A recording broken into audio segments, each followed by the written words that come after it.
In this video, we'll be taking a look at 3 MLB games happening on August 10, 2022. Welcome back to Cash Out Sports. Let's dive right into it. Oh, and don't forget to subscribe and to click the bell icon to get notified as soon as these videos get released so that you have more time to plan out your bets.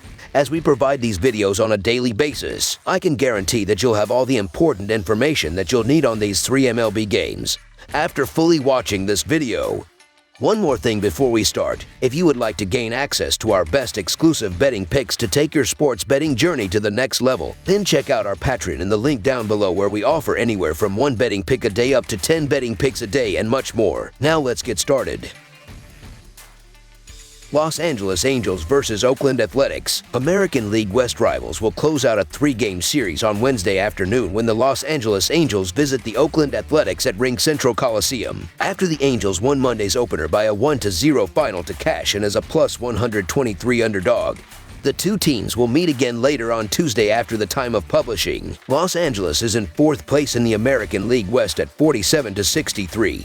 While Oakland is one spot behind at 41-69. The Angels now hold a 7-4 head-to-head advantage over Oakland in 2022 as they attempt to win the season series for the first time in 4 years. Blackburn has been pretty spotty lately, and it's tough telling how he'll look in this one. Back on July 24th versus Texas, Blackburn gave up 10 earned runs in 4.1 innings on 10 hits and 2 walks. He bounced back with 5 clean frames against the White Sox, but then had an up-and-down outing versus the Angels on August 4th with 4 earned in 5 innings. Oakland's offense continues to put up horrendous numbers across the board, and for all the team flaws, Los Angeles should have some scoring opportunities early in this one, and if they can take advantage, the Angels should be in good shape for a potential W. So the Los Angeles Angels money line is our full game side pick. Although junk was shelled by the Athletics last time out, it's hard to see the offense doing that again. But I still think they can score enough to win the game but not let the over hit. Los Angeles is 55-47-8 in hitting the under this season, while Oakland is 58-45-7 in hitting the under, while in 11 games these two teams are averaging just 6 runs per game in those 11 games. Meanwhile, in Oakland's last 10 games, their games are averaging 7 runs per game, while Los Angeles games are averaging 7.4 runs per game. It's fair to wonder if the Angels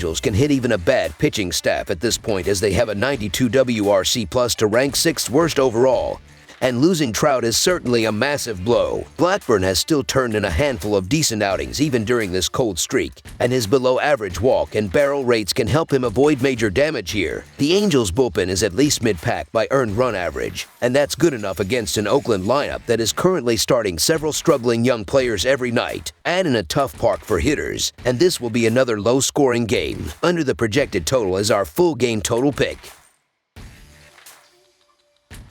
New York Yankees vs. Seattle Mariners. The Seattle Mariners close out a 3-game series against the American League East leading New York Yankees on Wednesday. The Yankees have hit a rough patch, but still have the best record in the American League, while the Mariners are holding on to the final wildcard spot. Robbie Ray gets the start for the Mariners, while Nestor Cortes takes the mound for the Yankees. The series finale will feature a southpaw showdown in Seattle. Nestor Cortes will be opposed by Robbie Ray, and both of these starters avoided the other team in last week's series in the Bronx, but they get the honors of the series finale start on Wednesday. The Yankees suffered a major loss on Monday night as Matt Carpenter fractured his foot and is likely done for the season, so he will join Giancarlo Stanton on the injured list. Luckily for New York, Cortes will keep the Seattle bats quiet. He has allowed 2 earned runs or less in 5 of his last 6 starts and is coming off a solid start in St. Louis. He did allow 4 walks, which tied a season high, but since he only surrendered 1 hit, he was able to work around those walks. Regardless, shutting down a Cardinals offense that ranks 4th in OPS against left-handed pitching is an impressive feat. The Mariners have lost Robbie Ray's last 3 starts, but it hasn't all been his fault. He pitched an excellent game in his most recent outing against the Angels as he surrendered just 1 run and 5 hits while striking out 10. However, the Mariners' offense never showed up that night, and Seattle ended up ruining another quality start by Ray. The lefty relies on his high-velocity fastball for 41.5% of pitches, which is a reason for his excellent strikeout rate, but it's also why he has allowed the most triples and the 2nd most home runs in the American League this season. New York's lineup is powerful from the first hitter to the last, so I'll take the Yankees to close out the series here today. The New York Yankees money line is our full game side pick.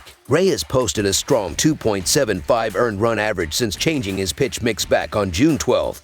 and is striking out a whopping 28.1% of opposing batters over the course of the season. This Yankees lineup remains strong, but isn't quite as fearsome as usual with Carpenter and Stanton out of action. Both bullpens are terrific, with the Yankees ranking second in earned run average and the Mariners not far behind in ninth. The Yankees scored 18 runs between the series finale against the Cardinals and the series opener against the Mariners. However, that high rate of scoring will not continue on Wednesday night. In Court's last 7 starts, the opponent is averaging 3.14 runs per game. But in the second half of the season, the number drops to 2 runs. He has consistently pitched well against solid hitting lefty lineups like the Astros and Cardinals, so he should find success against a Mariners lineup that ranks in the middle of the pack against southpaws. As for Ray, he's been dominant in Seattle all season. He has a 2.8 earned run average with a 0.96 WHIP in 74 innings at home, and opponents are hitting an even .200 in those games. Keep in mind Ray got shelled by the Astros for 6 runs and 10 hits in 3 innings at home in his first start after the All-Star break, which makes his 2.8 earned run average in Seattle even more impressive. This is also a difficult park to hit in, and both starters are more than good enough to take advantage. These are 2 of the best bullpens in the league, and I have faith they can keep the game low scoring even after Ray and Courts are done for the day. Under the projected total is our full game total pick.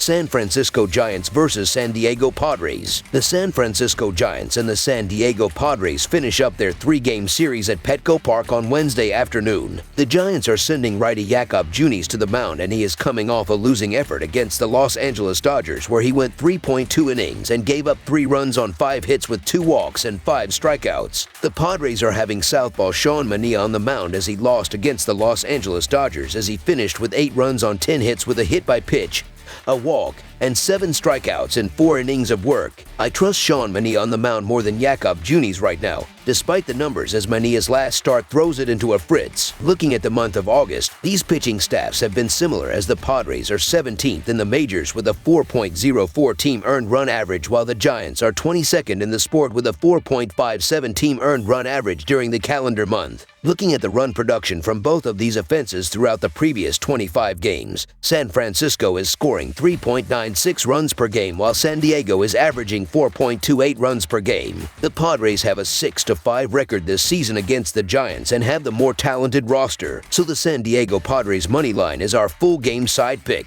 Looking at the previous 7 games for both pitchers, Jakob Junis is pitching to a 3.38 earned run average, while Sean Manaea has a 6.69 earned run average in that stretch of games. Both teams have been hitting decently well throughout the season with runners in scoring position, as they have a .260 team batting average, while the Padres are right behind them with a .256 batting average with runners in scoring position this season. The over has hit in 7 of the previous 10 games played in Petco Park. Over the projected total is our full game total pick. That's all for now, so if you have any other games you would like reviewed, then leave a comment down below with the game you would like analyzed. Subscribe to our channel, leave a like on this video, and we'll get to it as soon as we possibly can. We would also love to hear your opinion on the picks presented to you in this video, whether you agree or disagree with them, so leave a comment down below and do let us know.